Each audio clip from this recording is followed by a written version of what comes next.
Good morning, everyone. This is Felipe Zambrano with Garrick Solutions, and I'm very excited to talk to you guys today. I'm having the pleasure of interviewing Attorney Yasir Billoo. He's the managing partner from International Law Partners, and welcome. Thank you very much. I appreciate it. So I'd love for you to kind of take a little bit of time to explain, the focus of your law firm and kind of just your personal experience. I think that would be great. Yeah, absolutely. So primarily what I've done for most of my career, I've been practicing for about 20 years, is litigation. So I've represented very large businesses and very small businesses in all kinds of lawsuits throughout the state of Florida, in federal court, and actually in several other states as well. So that's been the brunt of my practice. Extremely interesting. So in the days prior, I've been thinking, as a business owner, you always wish you had someone tell you things ahead of time before you get to a certain situation. So I know that you have just very extensive experience when it comes to employment law. What are some things that you would like to share with business owners kind of before the fact, just to better prepare them? Yeah, it's important that you ask me about employment law because honestly, most businesses don't realize when they're starting out that their number one liability source is usually employees. So if you're starting out as a solo, still prepare for your first employee because what you do, what processes you put into place, what policies you put into place is going to go a long way in terms of protecting your business. Even if you're running a shop, even if you have hundreds of customers coming in every day, really your biggest source of liability is your employees. So you have to be careful in terms of how you protect your business. Got it. Could you elaborate a little bit more when you talk about just employment related issues? So for example, like discrimination, Sure. Or for example, I know in your blogs you also highlight the importance of record keeping and overtime. Could you elaborate a little bit on those? Yeah, the three main areas of employment liability come up in Florida anyways, but actually in most states is split between workers' compensation, so any kind of injuries that the employee undergoes based on things that they're doing for you. The second is overtime or minimum wage claims, and the third is discrimination claims. So workers' compensation is easy to fix. Get workers' compensation insurance, right? Everybody should have workers' compensation insurance. I know it sounds silly to say, but I've had so many clients come to me and say, oh, I didn't have workers' compensation insurance, and I know I should have. And I also didn't have policies in place that the employees should have protected themselves through whatever the injury was. The second is overtime claims and minimum wage claims. Almost every employee is entitled to overtime. Almost every employee. There are certain exceptions. So if you don't know these exceptions, see an employment attorney. If you do know those exceptions, make sure you're keeping a record of time. If you don't keep record of time, it's the employer's job to keep record of time. If you don't, you lose. Whatever the employee says, almost whatever will go unless you can provide overriding proof that the employee is not telling the truth.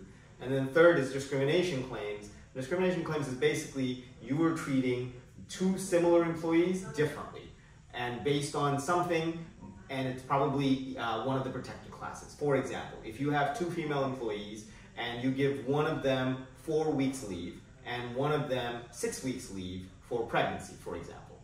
That's good. You gave them leave. Great. Good for you. But why did you give them different leave? Well, one of them happens to be black and one of them happens to be white. Now you've discriminated.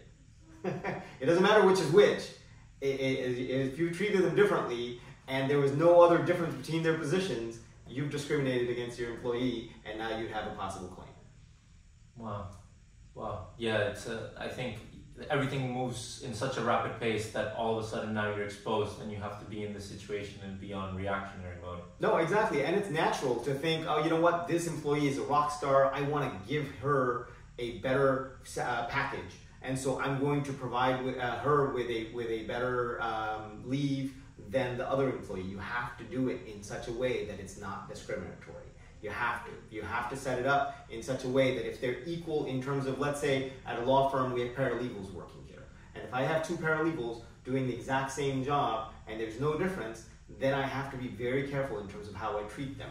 If one employee is always late and one employee is never late, do I make sure that I'm noting down that late employee is getting docked something, is being held accountable for being late? Because then if that on-time employee is late once, I can't hold her accountable either, right? So that's a very real issue that we just, because we end up liking some people more than others for whatever the reason, and we end up favoring them for whatever the reason, we're not trying to be discriminatory, it just ends up happening and we don't realize it. We have to be careful about that. And I think sometimes as business owners, we're so focused on just driving and moving forward and whatever it takes. And if you have someone that pushes harder than someone else, well, yes, your initial initiative is, well, let me compensate this person in some way, whether it's for vacation leave or anything else. And that's when we would get stuck, you know. Absolutely, and that's where policies and procedures come into play, right? Clear, defined policies, clear, defined offer of employment, clear, defined rules on what constitutes behavior that will get punished and what constitutes a behavior that won't get punished. But again, star employees, like you said, if you have a star employee, if you have a really good employee, you're going to be more likely to look the other way, right? Because, oh yeah, that's a small thing. But if it's an employee that's already not on a great track and then they do something wrong, you're going to be a little bit heavier in terms of punishment. You just have to make sure you're not discriminating. Right, but there are ways to work around that are structured accordingly so that you're not caught in those situations? Absolutely. So if we had a situation where an employee was always late, so what we did was we adjusted his time. He was a good employee, we wanted to keep him, and so instead of saying, look, you can come in late no matter what we did was instead we said, okay, why don't we shift your timing back a half hour and you can stay a half hour later. That worked out for him, it worked out for everybody else because we're not discriminating, right? We're not treating him differently in terms of what the after effect of being late is.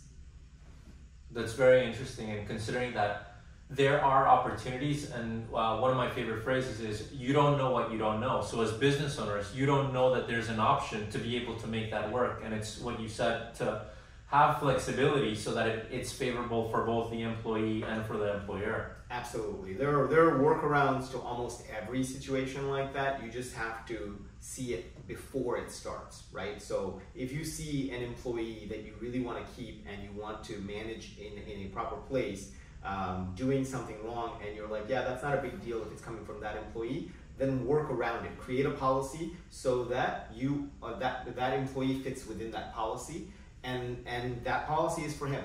That is okay, but when you react discriminatorily, that's not okay. A policy in place that fits one employee over another, that's okay. If you want to call somebody a senior something and say senior something has the privilege of doing X, Y, and Z, totally fine. That's a policy in place. But if you react after the fact, that's too late. That's why it's so important to have these policies and have this thought out before it happens. Wow, yeah, just very insightful, just lots of things coming into my head. I'm sure that's one of the conversations that you would have with business owners at the beginning of their journey or of establishing their business. Yeah, absolutely. It's one of the things I talk to every business owner about, but no matter how much I talk to them, they don't take it seriously enough. And that's the truth. Especially business owners who are starting out very small. They think, oh, you know what, that's a problem for 6 months down the line, 3 months down the line, I don't have to worry about it.